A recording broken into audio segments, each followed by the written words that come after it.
Hey guys, welcome to My Sew Bliss.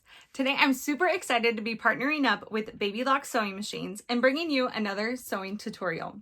Today I'm going to be introducing you guys to my latest Baby Lock sewing machine, the Accolade, which is this machine right here.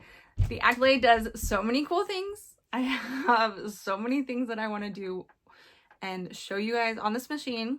This video, we're only going to focus on one of those things, which is called a rolled hem, but I will be doing lots more videos on this. It is a serger. It can do cover stitch, like I said, a rolled hem, wave stitch, so many different things. It can have 8 threads on it. So it's full of so many opportunities, and I can't wait to get started using it and showing you guys how you can use yours. So, and if you don't know what any of those things mean that I just said, make sure to subscribe. Stay tuned for more videos and tutorials and tips on how to use it and what or why you would use this machine. So, like I said before, I'm going to be doing a rolled hem, and that is typically done on dresses like this one that I have right here. So this has like a very silky, very, very lightweight top fabric, and then underneath I just have this really thin cotton fabric. Now I'm going to do a rolled hem on both of these. You could do something different on the cotton fabric, but usually with this really thin lightweight fabric on top, a rolled hem is what you will find that department stores or stores that are selling clothes will use for their garment clothing. So I'm going to finish this dress that I've made off with that rolled hem and show you how to set up the Accolade for that. When you purchase a Baby Lock machine, you will get the instruction and reference guide with that machine, and you'll also get this quick reference threading guide. Obviously, for a serger or something a little more in-depth, it's going to be a little bit more complex, more information, and a little thicker. But I love to keep this handy with the machine. It makes everything so much easier and so much quicker to be able to do. So today, like I said, we're going to be doing this 3-thread overlock rolled edge.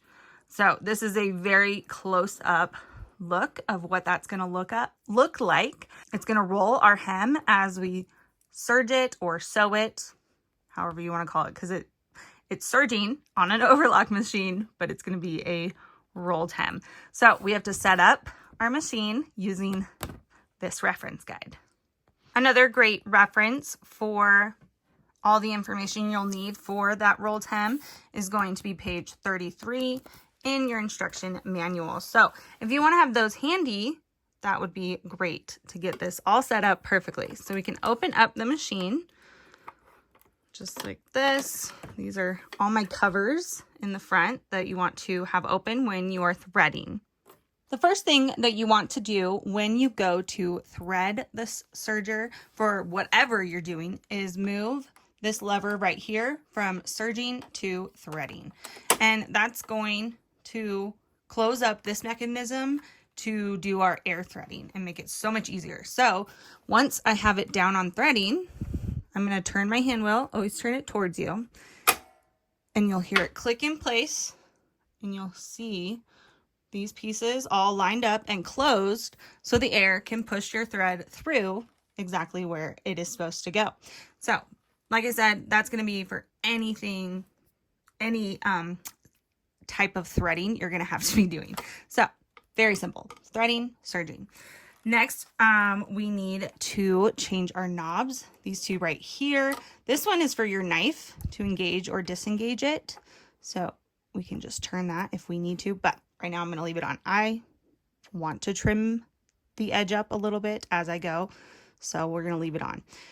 Then over here, this knob, it even says it on there, so super nice. We have our standard stitching with the numbers on this side, or we have our rolled hem stitching. You can kind of see it right here with our numbers as well. I'm going to go lowest as possible. The lowest on this machine is 1.5 millimeters. And so I have it turned all the way down to that. You could also do a larger rolled hem if you would like. And then for this knob, This is our width selector, and we're going to put that at about 3.0, which is the lower number. So we also have the 5.5, but right now we're on 3.0 right here. Okay, so we have those ready to go. And then over here, we have the stitch selector options, and we're just going to put it all the way down to D. And up here we have this knob, which can go up to wave or down to overlock. And this is an overlock stitch, so we're going to keep it down on overlock. And then over here we have this lever, which is for our differential feed. If you put the cover back up, you'll see all of those numbers. Typically you leave it on N. Because I'm using this super lightweight fabric, I'm going to put it down to the bottom and see how it handles that. It's always good to test your fabric before, but a lot of times that's going to help move the fabric along better with the feed dogs. That's what that adjustment is for. So, and it can also help if you want to like do any wave or lettuce edge. This is what you're going to change as well. So keep that in mind, but we're just going to keep all the way at the bottom for this time around. One other adjustment that we have to make is our upper looper selector, and we want it to go on up. So you can turn this from left to right, so on down or over to up. And for this one, we want it on up. It's going to engage this looper right here, which is exactly what we want. And that way it's going to thread that when you go to thread your machine and engage that looper. And one additional thing that you need over here is going to be just a single needle, but you want to make sure it's in the right position. You can use more than one needle if you would like to. I'm just using this one, and it is in the O2 position. Up, if we move up just a little bit, you can see right here O, and then we have 2 and 1, and then we have the other ones, C1, C2, C3, right over here. So that tells you where to put that needle. And again, all of this information is on that reference guide, the quick reference guide, and inside the instruction manual. When you go to thread, you're only going to need 3 spools of thread for this step. And you want to set them up just like this. We have our lower looper thread, our upper looper thread, and then our needle thread as well. We put them up top right through here, so it doesn't create any tangling or knots. And then it's just going to go through these 3 spots right here.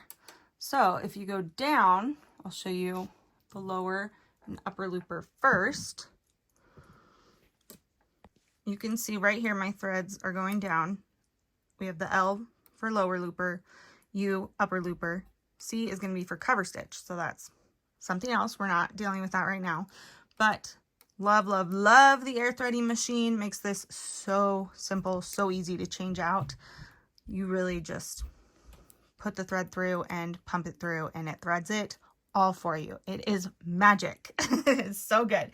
So really, we don't even have to go through the threading because it is that simple and easy.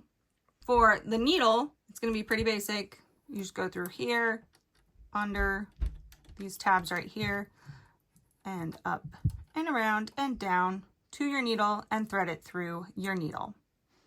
Once you have your machine threaded, everything's looking good, we can then unlock this, which will then let you sew. Because right now, with it on threading, you wouldn't be able to sew or turn your hand wheel. But now I can turn my hand wheel and it's ready to go.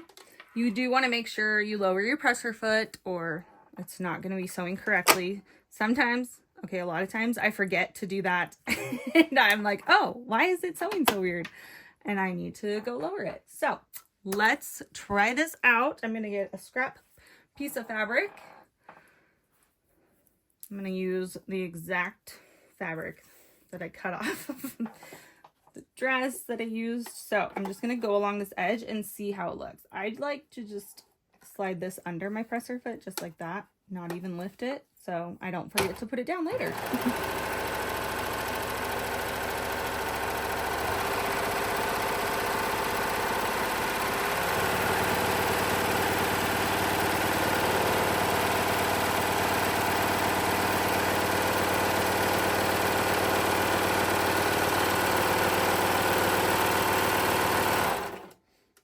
Okay, let's take a look. I'll show you how that turned out. So here is that rolled edge, and you can see it just creates this nice tight finish. So this fabric isn't gonna fray and make a mess like it is down here on this end. But it's just gonna look so nice all the way around. And because it's like this patchwork fabric, I'm just doing white thread. A lot of times you want it to match, obviously, or you can make it more of a statement and it could stand out in contrast with the fabric. But I'm really liking it. I think it looks really good. I don't think I need to adjust the differential feed over here. So I'm ready to sew the hem of my dress. So let's go.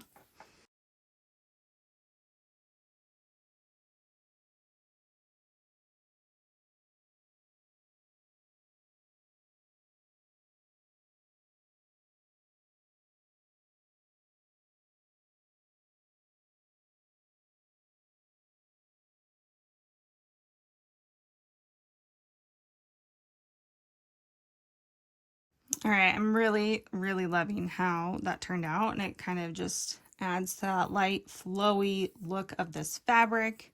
Makes it look so good. And yeah, I just really love it. Kind of makes me want to twirl in the dress now. Okay, so now I'm going to do the same exact thing with my lining. This is a cotton, like really thin cotton fabric that I just had. So I'm just gonna do that same edge on this just to finish it off, and it won't add as much bulk as doing, say, like a double fold. If I did like fold up one and then fold up another, or if I serged it and then folded it, that would just add a little more bulk. And I just want to see how I like the rolled hem look, and I have a feeling it's going to look so nice and just really add to this flowy, fun dress.